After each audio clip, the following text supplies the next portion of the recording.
ओम शांति 4/11/2022 आज की मुरली चिंतन। हमें स्वदर्शन चक्कर फिराते अपना बुद्धि योग एक परमात्मा बाप से लगाना है। इससे विक्रम विनाश होंगे, सिर से पापों का बोझा उतर जाएगा। इस पुरुषोत्तम संगम युग की विशेषता है, पहली विशेषता है कि ये कल्याणकारी युग है। इसमें ही आत्मा परमात्मा का सच्चा मेला लगता है। इसे भक्ति में कुंभ का मेला कहते हैं, परंतु वह पानी का मेला समझते हैं। दूसरा, इस समय हम मुखवंशावली सच्चे ब्राह्मण बनते हैं। तीसरी पुरुषोत्तम संगम युग की विशेषता, इस संगम युग पर ही हम दुख धाम से सुख धाम में जाते हैं, दुखों से छूटते हैं। चौथी विशेषता, इस समय हमें ज्ञान सागर पाप द्वारा सृष्टि के आदि मध्य अंत का पूरा ज्ञान मिलता है। ये नई दुनिया का ज्ञान है। पांचवी विशेषता, हम सांवरे से गोरे बनते हैं। इस समय ये दुनिया पाप की दुनिया है। इस समय सब पाप कर रहे हैं। कलप पाप इस समय आकर हमें गति सतगति देते हैं, अर्थात जब ये दुनिया पतित बन जाती है, बाप आकर पावन बनाते हैं, इसलिए बाप को पतित पावन कहते हैं। अभी स्वदर्शन चक्रधारी बनने से हम स्वर्ग के चक्रवर्ती राजा रानी बनते हैं। तो बुद्धि में ये चक्कर सारा दिन फिरता रहना चाहिए।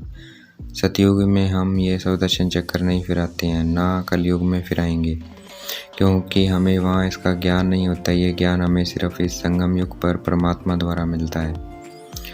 बाप इस वक्त हमें दुखों से छुड़ाए सुख में ले जाते हैं, इसलिए उनको दुखहर्ता सुखहर्ता कहा जाता है। आधा कल्प सुख चलता है, आधा कल्प दुख चलता है। ये दिन और रात की तरह आधा आधा है। सिर्फ एक परमात्मा बाप ही आकर इस दुख धाम को सुख धाम बनाते हैं। ये दुनिया में कोई मनुष्य नहीं जानता है। दुनिया तो घोर अंधियारे में है। सतयुग की आयु बहुत लंबी कर दी है। इस सृष्टि रंगमंच से बीच में वापस कोई नहीं जा सकता।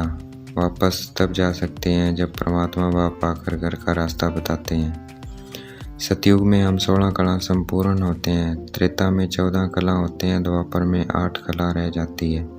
और इस कलयुग अंत में अब कोई कला नहीं है, इसलिए इस समय सभी दुखी हैं इस पुरानी दुनिया में। सतयुग को नई दुनिया कहा जाता है और वहाँ सुख ही सुख है।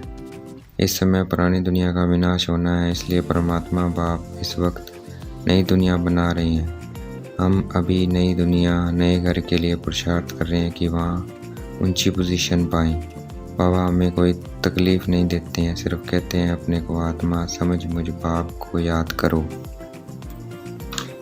ये फरमान माया मानने नहीं देती है, तो हमें इस पर अटेंशन रखना है। हमने कल पहले भी इस माया रूपी रावण पर विजय प्राप्त करी थी, इसलिए तो भक्ति में इसकी कहानियाँ चलती हैं। जितना जो इस परमात्मा कार्य में मददगार बनता है, उतना ही उसको इसमें क्रेडिट इजाफा मिलता है। तो हमें नॉलेज मित्र संबंधियों को भी देनी है। जो हमारे सिर पर पापों का बोझ है, उसे सिर्फ परमात्मा की याद से ही उतार सकते हैं। पानी में स्नान करने से नहीं उतार सकते। अगर गंगा पतित पावनी होती तो बाप को पतित पावन कहकर कोई नहीं पुकारता। गीता में दिखाया है, ये ज्ञान श्री कृष्ण ने दिया, परंतु ये ज्ञान परमपिता परमात्मा शिव बाबा ने आकर इस समय दिया है, जो जन्म मरण में नहीं आते हैं। श्री कृष्ण तो आते हैं, उनका ये पहला जन्म है। वह 84वें जन्म में ब्रह्मा बनते हैं। शास्त्रों में ओम और हम सो का अर्थ एक ही बता दिया है। ओम अर्थात मैं आत्मा परमात्मा की संतान हूँ। सही अर्थ इसका ये है, मैं आत्मा परमात्मा की संतान हूँ।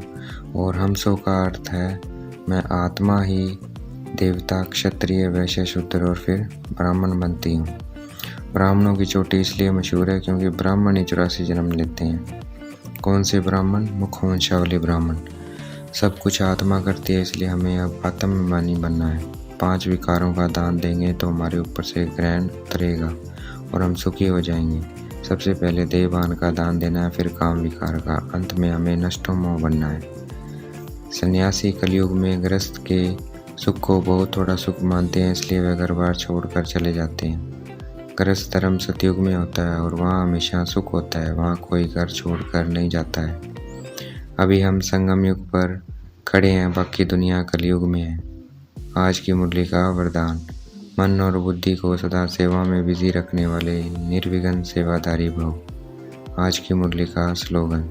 सेवा से जो दुआएं मिलती है वही तंदुरुस्त रहने का साधन है। अच्छा, ओम शांति। शुक्रिया मीठा बाबा, शुक्रिया।